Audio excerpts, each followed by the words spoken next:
So జనవరి 23 సుభాష్ చంద్రబోస్ గారి birthday. So ఇండియన్స్కి చాలామందికి కూడా ఆయన ఒక సూపర్ హీరో. ఇప్పటికీ ఆయన గురించి చాలా హిస్టరీస్ వింటున్నాం. అవన్నీ కూడా పూర్తి అవ్వలే. ఆయన చరిత్ర కూడా ఎక్కడ కూడా పూర్తి అవ్వలే. ఆయన ఏమయ్యారు, ఆయన ఏం చేశారన్నది తెలుసు, కానీ ఎలా చనిపోయారు, ఎక్కడ చనిపోయారు అనేది ఇప్పటికీ ఒక మిస్టరీగానే మిగిలిపోయింది. సో వాటన్నిటి గురించి కూడా అంటే అటువంటి మహోన్నత వ్యక్తి గురించి మాట్లాడే అర్హత కూడా నాకు లేదేమో. అంటే కొద్దిగా భావోద్వేగాలతో కూడిన సున్నితమైన అంశం అనిపిస్తుంది. ఆయన టాపిక్ ఎప్పుడు విన్నా, ఎక్కడ చదువుకున్నా, ఎక్కడ ఆయన ఫోటో చూసినా కూడా ఈయన కథ. ఇప్పుడు స్వతంత్ర సమరంలో నాకు తెలిసి ఊరికొకరు ప్రాణాలు అర్పించారుగా, నాయకులుగా నిలబడ్డారుగా. బట్ ఎంతమందికి లేని పేరు ఆయనకొక్కడికే నేతాజీ. నేతాజీ అంటే నాయకుడు గారు. నేతాజీ అంటే హిందీలో అంటే కదా, ఎవరికీ లేదు అంత రెస్పెక్టబుల్ నేతాజీ అనే పేరు, ఆ బిరుదు. గ్రేట్ కదా. అంటే ఆయన గురించి పుస్తకాల్లో కానీ, ప్రముఖుల దగ్గర కానీ, ఇండియన్ పాలిటిక్స్ ఎవరైతే క్షుణ్ణంగా థరోగా చదువుకున్న పోస్ట్ గ్రాడ్యుయేషన్ ఉంటారు కొంతమంది మేధావులు, వాళ్ళు కానీ ఎంత గొప్పగా చెప్పేవారంటే ఒక్క చిన్న మైనస్ కూడా ఎప్పుడు వినలేదు ఇంతవరకు. ఈవెన్ గాంధీ గారి గురించి విన్నాం, నెహ్రూ గారి గురించి విన్నాం. అంటే అప్పుడున్న పరిస్థితుల ప్రకారం ఆయన అలా నిర్ణయం తీసుకోవాల్సి వచ్చింది, అలా నిర్ణయం తీసుకోవడం వల్ల వీళ్ళకి ఇలా చెడు జరిగింది, వీళ్ళకి ఇలా పోయింది. గాంధీ గారు సరైన నిర్ణయం తీసుకోకపోవడం వల్ల భగత్ సింగ్ గారికి కూడా లాంటి వాళ్ళకి ఉరిసి తీసేశారు. అప్పుడు ఈయన అడిగారు, సంప్రదించారు, చెప్పలేదు. లేదా నెహ్రూ గారు ఎలా చేయడం వల్ల అలా జరిగింది. రకరకాలుగా ఈ మధ్యన అంబేద్కర్ గారి గురించి కూడా విమర్శలు వస్తున్నాయి. ఈయన రచించింది ఏముందిలే, మరి రచించిందంతా మెయిన్ వాళ్ళు కదా, 6 ఎంతమందో ఉన్నారు అసలైన వాళ్ళు, రచనా సంఘం వాళ్ళు రాశారు, ఈయన ఏం చేయలేదు, అంతా రాశాక సంతకం. రకరకాల ఇప్పుడు సోషల్ మీడియాలో కూడా చూసాం ఈ మధ్యకాలంలో. కానీ ఇంతవరకు కూడా ఒక్క మచ్చ కానీ, ఒక మరక కానీ, ఒక నెగిటివ్ థాట్ కానీ ఆయన మీద ఇప్పుడు రాదు.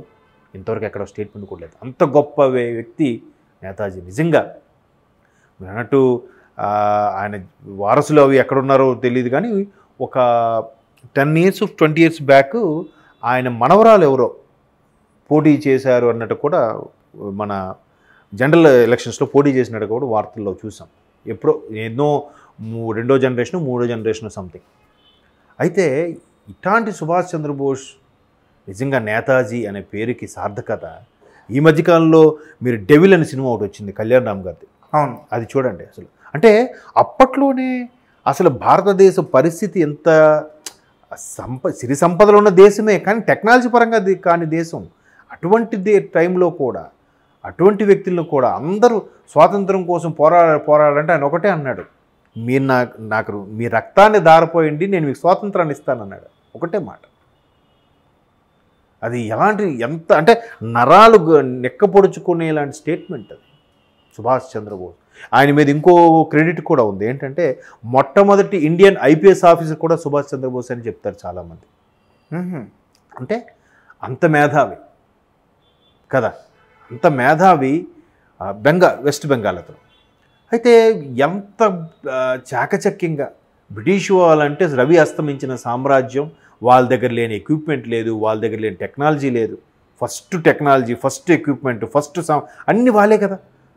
అంటే డబ్బుంటే ఎంత ప్రాధాన్యత ఉంటుందా, డబ్బుంటే ఎన్ని జయించొచ్చా, డబ్బుంటే ఎన్ని గెయిన్ చేయొచ్చా అన్నట్టుగా అనిపించే సామ్రాజ్యం కదా బ్రిటిష్ సామ్రాజ్యం. సో ఇక్కడ ఈయన దగ్గర ఏముందని, సింగపూర్, మలేషియా, తైవాను, ఓకే, తర్వాత జర్మనీ, రష్యా, ఇంతమంది దేశాలతో ఆ రోజుల్లో టెలిఫోన్ టెక్నాలజీ కూడా పూర్తి స్థాయిలో ఉందో లేదో నాకు తెలియదు. అటువంటి సమయంలో కూడా ఎంతమందిని సమాయత్తం చేసి వాళ్ళందరినీ వెనకేసుకొచ్చి బ్రిటిష్ వాళ్ళకి ఒక విధంగా పోయించాడు అనొచ్చు. చాలామంది అంటే అన్ని దేశాలు కూడా మనకి వచ్చాయి మద్దతుగా, అలా మద్దతు వచ్చేలా చేసింది ఈయనే. అంటే ఇండియన్ పాలిటిక్స్, ఇండియన్ హిస్టరీ చదువుకున్న వాళ్ళు కొంతమంది, మా మామయ్య గారు ఉన్నారు, ఆయన చెప్తారు అసలు అద్భుతం. ఆయన గురించి చెప్తుంటే మనం అలాగా చెవులు నెక్కబొడుచుకొని ఎంతసేపు అయినా వినాలనిపించే అంత పర్సనాలిటీ నేతాజీ సుభాష్ చంద్రబోస్ది. అయితే అది ఎంత పేరు ప్రఖ్యాతులు సంపాదించాడో అంత దురదృష్టం ఏంటంటే ఆయన ఎలా చనిపోయాడు అనేది ఈ రోజుకి కూడా తెలియదు. నిజంగా చనిపోయలేదు కూడా తెలియదు. అంటే ఇప్పుడంటే చాలా ఏళ్ళు అయిపోయింది. అంటే ఒక విమానంలో చనిపోయారు ఎస్, విమాన ప్రమాదంలో చనిపోయాడా, విమాన ప్రమాదంలో తప్పించుకున్నాడా, లేదా విమాన ప్రమాదం అన్నట్టుగా చూపించారా తెలీదు. ఆ తర్వాత బీజేపీ గవర్నమెంట్, వాజ్పేయి గారి గవర్నమెంట్ వచ్చినప్పుడు ఒకానొక సందర్భంలో జనవరి 23 మీరు అన్నారు ఇక్కడ గుర్తొచ్చింది, జనవరి 23 నేషనల్ హాలిడేగా ప్రకటించింది బీజేపీ. తర్వాత ఎవ్రీ ఇయర్ చేస్తే బాగుండేది, మేబీ అక్కడికే మళ్ళీ రిపబ్లిక్ డే హాలిడే ఉన్నాయి కాబట్టి దాన్ని నేషనల్ హాలిడేగా చేయలేదేమో. బట్ జనవరి 23 బీజేపీ గవర్నమెంట్లో ఒకసారిగా ప్రకటించడం జరిగింది. అప్పుడు చాలా కథనాలు వచ్చాయి. పర్టికులర్గా ఒక ఈనాడులో బుక్లో ఒక ఆర్టికల్ వచ్చింది, అందులో చదివితే చాలా బాధ అనిపించింది, చాలా ఆవేశం కూడా వచ్చింది. అంటే ఆయన మరణం అనేది ఎంతవరకు వాస్తవం అనేది ఎవ్వరికీ తెలియదు. ఆయన తైవాన్లో బయలుదేరి ఇండియాకు వస్తున్నారో జర్మనీకి వస్తున్నారో రెండో ప్రపంచ యుద్ధం సమయంలో 1945 ఆగస్టులో అనుకుంటా. అప్పుడు ఆ ఫ్లైట్ యాక్సిడెంట్కి గురైంది, అది సముద్రంలోనే కుప్పకూలిపోయింది లేదా కొండల్లో రకరకాలు. ఇప్పుడు అంత టెక్నాలజీ కూడా లేదుగా. మేబీ అప్పుడు ఫ్లైట్లో కాక్పిట్ అనే పరికరం ఉండేదో లేదో కూడా నాకు తెలియదు. కాక్పిట్ ఉంటే ఏదైనా రికార్డ్ అయ్యేది, ఆ జరిగిన సన్నివేశం కొంతవరకు గెస్ చేయగలిగే వాళ్ళేమో, లేదా ఎయిర్ ట్రాఫిక్ కంట్రోల్ ఏటీసీ వాళ్ళకి ఆ సిగ్నల్స్ ద్వారా కొంత ఇన్ఫర్మేషన్ వచ్చి ఉండేదేమో అప్పట్లో. బట్ అప్పుడు లేదు కాబట్టి తెలియలేదు. ఒకవేళ తెలిసినా కామప్ చేశారని, ఇక్కడ ప్రభుత్వాలు డ్రామాలు ఆడేశాయని రకరకాల కథనాలు.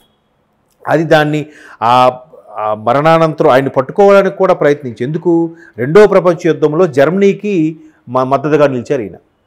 రెండవ ప్రపంచ యుద్ధం ఎంత విధ్వంసం సృష్టించిందో తెలుసు. ప్రపంచ దేశాలన్నీ జర్మనీ వైపు కత్తికట్టాయి, బట్ జర్మనీ ఎక్కడా తగ్గలే. అదే జర్మనీని పరిపాలించిన నియంత అడాల్ఫ్ హిట్లర్ సుభాష్ చంద్రబోస్ గారికి అత్యంత సన్నిహితుడని చాలా కథలు మనం విన్నాం. అడాల్ఫ్ హిట్లర్ని కలవాలంటే కూడా ఎవరికైనా అసలు సాధ్యమయ్యేది కాదు. అలాంటిది నేతాజీ సుభాష్ చంద్రబోస్ వెళ్ళి అవలేలుగా కలిసి వచ్చేవారంట. ఒకసారి ఒక పేపర్లో ఒక ఆర్టికల్ చదివాను, ఏంటంటే సుభాష్ చంద్రబోస్ గారు హిట్లర్ గారిని, జర్మనీని, ప్రపంచాన్ని గడగడలాడించిన జర్మనీ నియంత అని అంటారు కదా, ఆయన ఇప్పుడు హిట్లర్ అంటే ఇడెవడరా అంటే కొంచెం అగ్రెసివ్గా రఫ్ ఆడిస్తున్నాడంటే ఇడెవడరా హిట్లర్ లాగా ఉన్నాడని అంటాం. అంటే ఎంతగా వెళ్ళిపోయింది చూడండి హిట్లర్ అనే పదం. జస్ట్ 5 అడుగుల మనిషి హిట్లరు, ఒక పొట్టువాడు అంత గడగడలాడించాడంటే ప్రపంచాన్నే, ఎంత మేధస్సు ఉండకపోతే అలా చేస్తాడండి. ఒక సామాన్య సైనికుడికి పుట్టిన వాడు జర్మనీ దేశం మొత్తాన్ని, జర్మనీ మిత్ర దేశం అన్నింటి కూడా గ్రిప్లో పెట్టుకొని ఇట్లా గడగడలాడించిన హిట్లర్ని ఈయన వెళ్ళి కలవడము, ఆయన ఒప్పించడము, మనకు మద్దతుగా ఇండియాకి సపోర్ట్గా నిలబడ్డము, ఇట్స్ నాట్ ఏ జోక్ కదా. ఆయనకి ఇది భారతదేశ హిందీ భాష రాదు, ఈయనకి జర్మనీ రాదు, పైన ఎలా? అయితే ఒకసారి ఆర్టికల్ ఏముందంటే హిట్లర్ని కలవడానికి సుభాష్ చంద్రబోస్ వెళ్ళారట నేతాజీ. వెళ్తే వెయిట్ చేపిస్తారు కదా అపాయింట్మెంట్ తీసుకున్నప్పుడు గట్రా, సరే పిలుస్తారు కూర్చోండి అన్నట్టుగా ఉన్నారట. ఈయన కూర్చొని పేపర్ చదువుకుంటున్నారట. ఇంతలో ఒక హిట్లర్ ఈయన చూసుకుంటూ అలా వెళ్ళిపోయాడట. ఈయన చూసి చూడనట్టు ఊరుకున్నాడంట. తర్వాత ఇంకో హిట్లర్ వచ్చి పక్కన కూర్చున్నాడంట. మళ్ళీ హిట్లరే, ఈయన అయినా పట్టించుకోలేదంట. అలాగే 4-5 కనబడ్డారంట. లాస్ట్కి మళ్ళీ అంటే హిట్లర్లే 4 సార్లు కనబడ్డారు. 5వ వచ్చిన హిట్లర్ వచ్చి బోధమ చేసి హాయ్ ఫ్రెండ్ అని పలకరించాడట. పలకరిస్తే హాయ్ అని చెప్పి మాట్లాడితే నీ ముందు ఇంతకుముందు 4-5 తిరిగారు కదా, అంటే హిట్లర్ గారు కానీ ఆయన పేరు ఏమిటి సద్దాం హుస్సేన్ కానీ ఆయన లాంటి మనుషుల్ని కొంతమంది రెడీ చేసి పెట్టుకునేవాడు ఆయన. ఒకవేళ దొరికినా అసలు వ్యక్తి అవునా కాదు. అందుకే కదా సద్దాం హుస్సేన్కి కూడా ఉరిశిక్ష విధించే ముందు కూడా జన్యుపరమైన టెస్టులు చేసి ఆయన సద్దాం హుస్సేన్ కన్ఫర్మ్ చేశాక కదా అమెరికా ఉరి తీసింది. సో ఈయన కూడా అదే పందాలో, అంటే ఈయన అంతకన్నా ముందు వాడు కదా, ఇది ఎప్పుడులో అంత తెలివితేటలు చూడు అసలు ఆ మేధస్సు. ఆయన లాంటి మనుషులు కొంతమంది ఎవడైనా ఎక్కడైనా దొరికినా హిట్లర్ దొరికాడు చంపేసాం అనుకుంటే కాదు, అసలు హిట్లర్ ఉంటాడు ఇంకా అలాగ తయారు చేసి పెట్టుకునేవాడంట. సో ఎప్పుడైతే భుజం చేశాడో నువ్వు మరి వాళ్ళు గెస్ చేయలేదా, నువ్వు అసలు హిట్లర్ని ఎలా కనిపెట్టావు అంటే నా భుజం మీద చేసి మాట్లాడిన ధైర్యం ఎవడుకుంది ఇక్కడ అని అన్నాడంట. మాటల్లో ఆ పదును, ఆ మాటల్లో ఉండే గట్స్ చూడండి, దట్ ఈస్ నేతాజీ కదా. సో అటువంటి నేతాజీ సుభాష్ చంద్రబోసు తర్వాత అప్పుడు ఉన్న ప్రభుత్వాలు, మరి అది ఎంతవరకు వాస్తవం తెలియదు కానీ చాలా వరకు నేను చాలా బుక్స్లో కూడా చదివాను అది. సుభాష్ చంద్రబోస్ని కావాలని హైప్ చేయకుండా బ్రిటిష్ వాళ్ళు కూడా ఒక విధంగా తోక ముడిచింది సుభాష్ చంద్రబోస్ వల్లని కూడా చాలామంది ప్రముఖులు చెప్పడం నేను విన్నాను. అంటే శాస్త్రం చదువుకున్న మేధావులు, ఇండియన్ హిస్టరీ కానీ ఇండియన్ పాలిటిక్స్ కానీ చరిత్రలో చదువుకున్న వాళ్ళని, పుటలు తిరగేసిన వాళ్ళందరినీ కూడా కలికితే, అంటే ఇప్పుడు కొంతమంది చనిపోయారు మా మాస్టర్ ఒక ఆయన ఉండేవారు, ఆయన MA PhD. ఓకే, ఆయన ఆంధ్ర యూనివర్సిటీ క్యాంపస్లో చదువుకున్నాడు, ఇండియన్ పాలిటిక్స్ ఇండియన్ హిస్టరీ అని పీజీ చేసినాడు. అతను చాలా గొప్పగా చెప్పేవాడు. ఎవరు గాంధీ అంటే ఏంటి, నేతాజీ అంటే ఎవరెలా పోరాటం చేశారు, ఇవన్నీ ఎందుకు పుస్తకాల్లో లేవు, ఎందుకు ఇట్లా కనుమరుగయ్యేలా చేసేసారు అన్నీ కూడా చెప్పాడు. అయితే ఇవన్నీ జరిగిన తర్వాత ఎప్పుడైతే చెప్పానో బీజేపీ ప్రభుత్వం ఇట్లా జనవరి 23కి నేషనల్ హాలిడేగా డిక్లేర్ చేసిందో, అప్పుడు వచ్చిన ఈనాడు ఆర్టికల్ నేను చదివింది ఏంటంటే, ఆయన రకరకాల మారువేషాల్లో కూడా తిరిగారని, ఒక కాశీలోని ఒక బాబాలాగా కూడా అవతారం ఎత్తి ఎవరు గుర్తుపట్టలేకుండా ఉన్నారని, ఊరికే ప్రభుత్వం గవర్నమెంట్ ఫామ్ అయిన తర్వాత కానీ బయటపడితే మళ్ళీ కొంతమంది ఒక జాతికి ఒక వర్గానికి నష్టం జరుగుతుంది కాబట్టే ఆయన ఒక మారువేషంలో అలా బతకాల్సి వచ్చిందని, లేదా ఒకవేళ బయటకు వస్తే ప్రభుత్వం ఆయన మీద అంటే జాతికి వర్గానికి నష్టం అంటే ఆయనకి సపోర్టుగా ఉండే వాళ్ళని కొంతమంది, ఓకే రైట్, వాళ్ళకి నష్టం అవుతుంది. లేదంటే వాళ్ళు బయటకు వస్తే ఈయనకి రకరకాల కేసులు ఇరికించి ఈయన చంపేస్తారని ఉన్నారని, చంపేస్తాడు భయం కాదు, ఏదో సంథింగ్ ఏదో మతలబు అయితే ఉంది. అది ఇప్పటికీ క్లారిటీ లేదు. ఇప్పటికి కూడా భారతదేశ ప్రభుత్వం దాన్ని డిక్లేర్ చేయలేకపోయింది. అది ఈ రోజుకి బాధ్యత ఉంది భారత ప్రభుత్వానికి. బట్ ఎందుకు నోబడి, అంటే ఇప్పటికీ దాని గురించి పోరాడే వాళ్ళు ఎవరైనా ఉన్నారా? ఎవరుంటారు? క్లారిటీ లేదు. కొన్ని సంవత్సరాలు అయిపోయింది. అప్పుడు మనుషులు ఎవరున్నారు? మీరు భారతీయుడి సినిమా చూస్తే అందులో కూడా అదే అంశం ఉంది, చూసారా? సేనాపతి అనే ఒక నాయకుడికి వెళ్ళిపోతాడు, మా నాయకుడు పిలుస్తున్నాడు, రక్తం ధారపోస్తే స్వాతంత్రిస్తామని చెప్పి కమల్ హాసన్ సేనాపతి క్యారెక్టర్ చేసిన వ్యక్తి వెళ్ళిపోతాడు. అక్కడ మనకి గ్రాఫికల్గా కూడా చూపించవచ్చు. ఫ్లైట్లోంచి దిగుతారు నేతాజీ, దిగి కమల్ హాసన్కి అక్కడ ఆయనకు ఒక స్టార్ గుచ్చుతాడు. ఇక్కడ మీరు భారతీయుడి సినిమా చూడండి, అంటే గ్రాఫికల్గా చేపించారనుకోండి, దట్ ఈజ్ నేతాజీ. ఎంతమంది అసలు మొన్న ఆగస్టు 15 ముందు ఈనాడులో రోజుకు ఒక ఆర్టికల్ వచ్చేదండి.